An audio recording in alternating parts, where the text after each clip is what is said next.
নমস্কার বন্ধুরা, পলি কিচেনে জানাই আপনাদেরকে অনেক অনেক স্বাগত।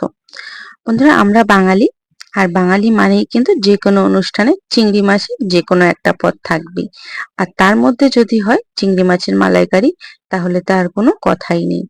আর আজ আমি আপনাদেরকে তাই তৈরি করে দেখাতে চলেছি চিংড়ি মাছের মালাইকারি। আমাদের বাড়িতে কিন্তু যে কোনো ছোটখাটো অনুষ্ঠান হলেই আমরা ঝটপট এই চিংড়ি মাছের মালাইকারি তৈরি করার কথাটাই কিন্তু আমাদের মাথায় আসে। এখানে আমি বেশ কয়েকটা বড় বড় সাইজের চিংড়ি মাছ নিয়ে নিয়েছি। এবার চিংড়ি মাছটায় আমি উপর থেকে একটু লবণ আর হলুদ ছড়িয়ে এটাকে ভালোভাবে, লবণ আর হলুদটা আমি চিংড়ি মাছের গায়ে হাত দিয়ে ভালোভাবে মাখিয়ে নেব, যাতে সমস্ত চিংড়ি মাছটা এই লবণ আর হলুদ ভালোভাবে মাখানো যায়। তার জন্য কিন্তু এখানে হাত দিয়েই আমি চিংড়ি মাছের গায়ে লবণ আর হলুদটা মাখিয়ে নিচ্ছি। এবারে এই চিংড়ি মাছের কিন্তু অবশ্যই এরকম চিংড়ি মাছ, যখন বড় বড় চিংড়ি মাছ নেবেন, দেখবেন এর পিঠে কিন্তু শিরায় কিন্তু বেশ পরিমাণে বেশ মানে নোংরা থাকে, সেটাকে কিন্তু বের করে নিতে হয়। আর মাথায়ও একটু নোংরা থাকে, সেটাকে বের করে নিতে হয়। এগুলো কিন্তু এদের খাবার। আর এই যে আমাদের যে এত অ্যালার্জি হয়, এটা কিন্তু এর জন্যই হয়। তার জন্য কিন্তু সবসময় এইরকম চিংড়ি মাছের মানে মাথার যে নোংরাটা থাকে সেটা বার করে নেবেন। আর বার করে নেবেন এর পিঠের যে শিরাটা থাকে। আমি আপনাদেরকে দেখাচ্ছি মাথায়। দেখুন, এখানে আমি কিন্তু পিঠের শিরাটা কাঁটা চামচ দিয়ে ফুটো করে শিরাটা বার করে নিয়েছি। দেখেই বুঝতে পারছেন এতে কিন্তু একটুও নোংরাটা নেই। আর এই দেখুন, মাথার এইখানটায় একটা নোংরা থাকে, সেই নোংরাটা আমি বার করে নিয়েছি। এবারে লবণ আর হলুদ ভালোভাবে আমি এতে মাখিয়ে নেব। মাখিয়ে নেওয়ার পরে এটাকে আমি রেখে দেবো 5 থেকে 7 মিনিট মতো। আপনারা চাইলে আরো বেশি সময় রাখতে পারেন। এখানে একটা গোটা বড় নারকেল নিয়ে নিয়েছি, নারকেলটা কুড়িয়ে নেব। এখানে নিয়ে নিয়েছি পেঁয়াজ আর রসুন। পেঁয়াজ আর রসুনটা আমি শিলে ভালোভাবে বেটে নেবো। আপনারা চাইলে কিন্তু এটা মিক্সিতেও পেস্ট করে নিতে পারেন। এখানে একটা কড়াই বসিয়ে নিয়েছি, কড়াইটা কিন্তু বেশ ভালো মতো গরম হয়ে গেছে। কড়াইতে তেল দিয়ে ভালোভাবে তেলটা কড়ার গায়ে আমি লাগিয়ে দেবো। কড়ার গায়ে কিন্তু এরকম তেলটা লাগিয়ে দিলে কিন্তু চিংড়ি মাছটা আর কড়ার গায়ে লেগে যায় না। তার জন্য কিন্তু এইভাবে কড়ার গায়ে সবসময় তেলটা মাখিয়ে নেবেন। তেলটা একটু ভালোভাবে হিট হয়ে গেলে তারপরে আমি চিংড়ি মাছগুলো একে একে এই তেলের উপরে দিয়ে দেবো। এখানে আমি প্রথমে একটা চিংড়ি মাছ দিলাম, তারপরে কিন্তু বেশ অনেকটা পরিমাণে চিংড়ি মাছ আমি দিয়ে দেবো। আমি একবারেই সমস্ত চিংড়ি ভাজবো না, আমি দুবারেই চিংড়ি মাছগুলো ভেজে নেব। আর চিংড়ি মাছ একদম বেশি সময় ধরে ভাজবেন না, 30 থেকে 35 সেকেন্ড, হার্ডলি 45 থেকে 50 সেকেন্ড মতো চিংড়ি মাছগুলোকে কিন্তু উল্টে পাল্টে ভেজে নিতে হবে। চিংড়ি মাছ বেশি ভাজলে কিন্তু এর কিন্তু একটা শক্ত হয়ে যায় আর একটা রাবার রাবার ভাব চলে আসে। তখন কিন্তু যখন খাবেন দেখবেন এটা কিন্তু মুখে কিন্তু মানে বিচ্ছিরি ভাবে লাগে। তার জন্য কিন্তু চিংড়ি মাছ বেশি সময় একদমই ভাজবেন না। চিংড়ি মাছটাকে এটা আমি উল্টে পাল্টে নিয়েছি, আর চিংড়ি মাছ একটু কালার চেঞ্জ করলেই চিংড়ি মাছটা তেল থেকে তুলে নেব। দেখুন, আমি একটা একটা করে চিংড়ি মাছ তেলটা ঝরিয়ে তুলে নিচ্ছি। এবারে এই তেলেই বাদবাকি যে কটা চিংড়ি মাছ আছে আমি দিয়ে আবার ভালোভাবে একই রকম ভাবে ভেজে নেব। এইরকম ভাবে যদি চিংড়ি মাছগুলো ভাজেন, দেখবেন চিংড়ি মাছ কিন্তু একদম শক্ত ভাব হবে না, একদম কিন্তু নরম থাকবে। মুখে দিলেই কিন্তু একেবারে সাথে সাথে কিন্তু মিলিয়ে যাবে, দাঁতের কিন্তু আর কোনো কষ্ট হবে না। আর এর রাবার রাবার ভাবটাও থাকবে না। খুব কম সময়ে কিন্তু ভাজা হয়ে যায় চিংড়ি মাছ। আর চিংড়ি মাছ কিন্তু সকলেরই একটি প্রিয় মাছ। এর ভিতরে কাঁটাও থাকে না, যেহেতু বাচ্চারাও খেতে খুব ভালোবাসে। তার জন্য কিন্তু এরকম চিংড়ি মাছের মালাইকারি সবাই খেতে পারে। চিংড়ি মাছগুলো সব ভাজা হয়ে গেছে। এবার আমি আরো একটু তেল দিয়ে তেলের উপরে আবার দিয়ে দিলাম ঘি। আর এই মালাইকারিতে কিন্তু ঘি মাস্ট। আপনারা চাইলে কিন্তু শুধু ঘিটাও দিতে পারেন। আমি এখানে সামান্য পরিমাণে 1 চামচ ঘি দিয়েছি, আর 2 চামচ মতো সরিষার তেল দিয়েছি। ভালোভাবে ঘিটা তেলের সাথে কিন্তু মেল্ট হয়ে গেছে, একদম মিশে গেছে। এবারে আমি দিয়ে দেবো গরম মশলা, গোটা গরম মশলা, এলাচ, লবঙ্গ আর দারচিনি। আর এই মালাইকারিতে কিন্তু ঘি আর এলাচ, লবঙ্গ, দারচিনি, তেজপাতাটাই ফোড়ন মাস্ট। এই ফোড়নটা যদি দেন তাহলে কিন্তু এর গন্ধ হবে অসাধারণ। আর অবশ্যই মালাইকারিতে ঘি তো লাগেই, ঘিটা দিলে তার গন্ধটাও সুন্দর হয়।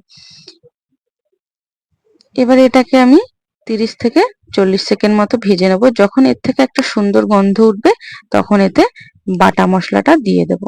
যত সময় না ওঠে তত সময় কিন্তু এটা সুন্দরভাবে ভেজে নিতে হবে। আর এর থেকে একটা সুন্দর কিন্তু গন্ধ উঠছে। এটা আমি আরো 2 থেকে 3 সেকেন্ড মতো একটু ভেজে নেব। এটা থেকে কিন্তু বেশ সুন্দর একটা গন্ধ উঠছে।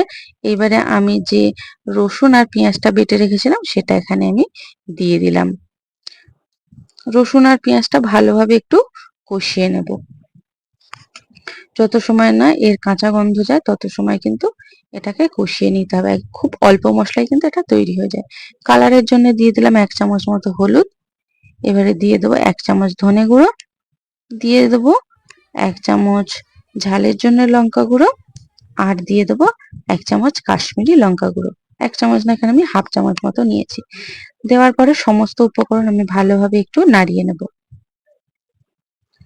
দেখুন সমস্ত উপকরণ ভালোভাবে নাড়িয়ে নিলে কিন্তু এটা কিন্তু অবশ্যই যখন এটা কষাবেন তখন কিন্তু গ্যাসের ফ্লেমটা একদম কমিয়ে রাখতে হবে। গ্যাসের ফ্লেম হাই করলেই কিন্তু এই মশলাটা পুড়ে যাবে। যেহেতু তেলের পরিমাণটা কম আছে তার জন্য কিন্তু মশলাটা পুড়ে যাওয়ার ভাবটা একটু বেশি থাকে। একটু গ্যাসের ফ্লেমটা কমিয়েই এটাকে ভেজে নিতে হবে।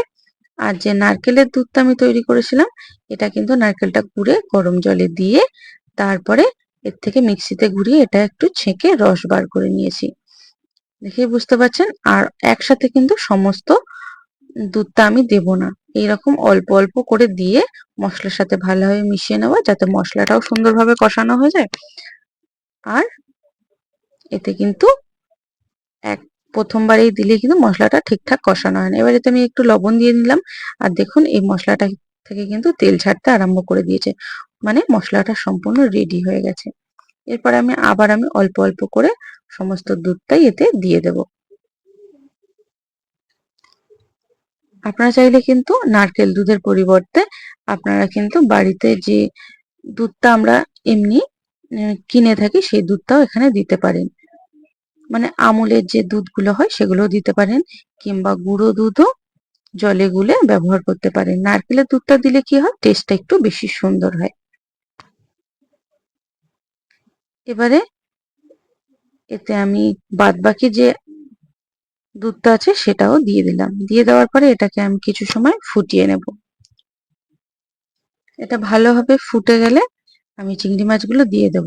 আর অবশ্যই কিন্তু একটু ফুট দিয়ে নেবেন, না হলে কিন্তু এটাকে কিন্তু একটু ভালোভাবে ফুটিয়ে নিয়েছি।